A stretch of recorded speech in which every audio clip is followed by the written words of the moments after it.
समुद्री जल खारा क्यों होता है? आप सोचे हैं आपका पसीना कैसा रहता है? नमक। देखिए, अगर कोई समुद्र बहुत बड़ा है तो उसका पानी ज्यादा खारा नहीं होगा। अगर कोई समुद्र छोटा है तो उसका पानी खारा होगा। जितना भी जल होता है खारा होता है, हम उसे पी नहीं सकते। अगर पिएंगे तो फिर हमारे शरीर में बीमारी आने लगेगी, डिहाइड्रेशन होने लगेगा। वो पानी जल्दी देर तक रहता नहीं है शरीर में, वो खारा पानी होता है। दूसरा, उसमें ज्यादा देर तक रहेंगे तो चमड़वा छोड़ा देता है अपना, बहुत ज्यादा उसका पानी क्या होता है? खारा होता है। ठीक है, अब समझिए ध्यान से, समुद्री जल खारा क्यों होता है? क्योंकि नदियां नमक को ले जाके समुद्र में गिरा देती हैं। हमारे अगल बगल के वातावरण में नमक बहुत ज्यादा है। आप सोचे हैं आपका पसीना कैसा रहता है? नमक। ये पसीना जाता कहाँ है? जब तक नहाते नहीं है तब तक कहीं नहीं जाता है। आपके शरीर का पसीना वापस नहीं जा सकता है। कपड़ा सोख लेता है, नहीं तो आप लोग वो चकट के मैल बन जाता है यहाँ पे।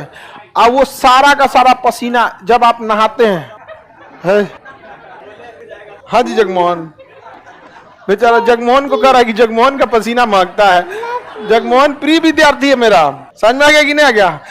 जगमोहन एकदम प्रिय विद्यार्थी है। अब ध्यान से समझिए, हमारा पसीना कैसा? नमकीन। गाय भैंस सब चीज का पसीना हम नहा लेते हैं, सारा नमकीन निकल गया, वो पानी नाली में गया, नाली से बड़े नाले में, नहर होते हुए नदी में। 140 करोड़ आदमी नहाया, किसी ना किसी नदी में गया, वो बंगाल की खाड़ी में गया या अरब सागर में गया, फिर बना नमक।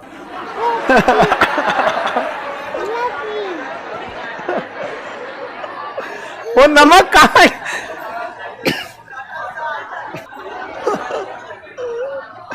आगे सेंधा नमक खाने लायक है। देखिए, ऐसा नहीं है केवल वही नमक होता है, समुद्र में बहुत टाइप के नमक होते हैं, उसमें साधारण नमक होता है। लेकिन समुद्र में नमक बनने का मुख्य कारण नदियां हैं, क्योंकि समुद्र में कोई रहता ही नहीं।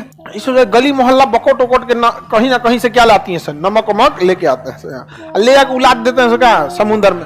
और समुद्र को कहीं जाना नहीं है, वहां पे उसका पानी क्या आ जाता है? खारा। तो बताइए, समुद्र के जल के खारे होने का मुख्य कारण नदियां क्या है? नदियां हैं। देखिए, अगर कोई समुद्र बहुत बड़ा है तो उसका पानी ज्यादा खारा नहीं होगा। अगर कोई समुद्र छोटा है तो उसका पानी खारा होगा, ज्यादा हो जाएगा खारा।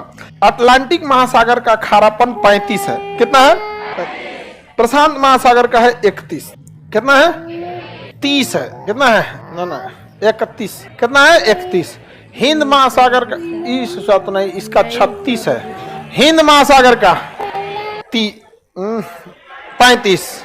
हिंद महासागर का 35। चलिए अब ध्यान समझिए, जितना बड़ा सागर